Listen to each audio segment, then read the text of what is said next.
notre ministère est en train d'inventer le travailler plus pour gagner autant. C'est également enfoncer un coin dans nos statuts directs en termes d'annualisation. C'est déroger à la réglementation qui était en vigueur jusque-là. Ce qui est assez terrible, c'est qu'on nous dit toujours voilà, qu'on fait un métier indispensable. On a vu pendant le Covid à quel point il était indispensable. On voit bien que souvent quand il y a des drames, c'est souvent sur les enseignants que ça tombe. Donc là, on fait des minutes de silence pour nous. Bon, très bien. On nous dit que les jeunes collègues veulent plus être enseignants. Ils galèrent fond à trouver des postes. Alors, on se demande bien pourquoi. Hein, quand on est aussi mal payé, quand notre point d'indice est gelé quasiment depuis 2008 en permanence, on se demande pourquoi des jeunes ne veulent plus être enseignants. Donc on sait pourquoi on est là. On ne va pas se laisser dépouiller, on ne va pas se laisser voler. Tout le monde travaille, les enseignants travaillent, et là, par un espèce de tour de passe-passe, de tripatouillage, on va de ceux qui s'investissent. Sans aucune modification de statut, sans aucune modification de maillage URC, eh bien, l'administration se permet de modifier les fiches de service et de faire qu'un certain nombre de collègues vont gagner plusieurs centaines d'euros au moins. Et ça fait 972 € par an au moins pour le même travail. Voilà.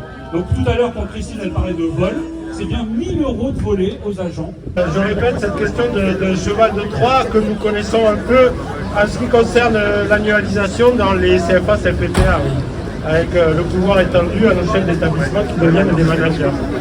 Et contre ça, et les attaques au statut, il est nécessaire d'être présent et mobile. Voilà. Et de nombreuses personnes sont venues en dehors des enseignants, donc je tiens à le préciser, je les remercie.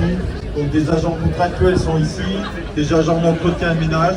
Donc ça permet de fidéliser les gens au sein des établissements et de montrer que les problèmes que rencontrent les enseignants ne sont pas liés que à des problèmes type enseignement, mais touchent l'ensemble des EPL. On marque le rythme, on tient la cadence. 3, 4. Le ministre Marc Fesneau a bien mauvaise réputation. Ce statut, oui c'est décidé, il voudrait bien nous l'imposer. Mais les personnels se laisseront pas faire, car il y en a marre de cette galère. J'ai envie de dire que l'enseignement agricole a été mis à mal de 2017 à 2021 avec des suppressions de postes. Je crois que c'est 300, ce serait l'équivalent de 10 000 en enseignement général.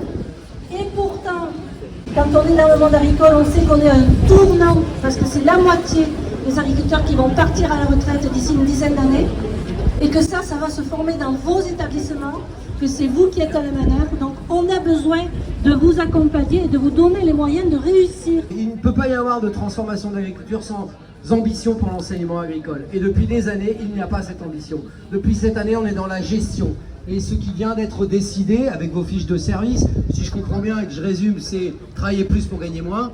Et bien en gros, c'est cette gestion, ce en même temps qui nous est proposé de manière constante et qui va finalement réduire toute ambition pour un autre modèle agricole. Il faut continuer aujourd'hui de défendre l'enseignement agricole, de faire en sorte, comme l'expliquait Charles, que demain nous ayons des jeunes qui soient formés et bien formés. Et ça commence aujourd'hui en s'intéressant aux questions que vous soulevez à juste titre par rapport à notamment sur le salaire, mais pas seulement. Jeunes salariés, chômeurs en colère, tous unis dans la lutte, dans le privé comme chez les fonctionnaires, il faut sortir de la misère. Comment ne pas perdre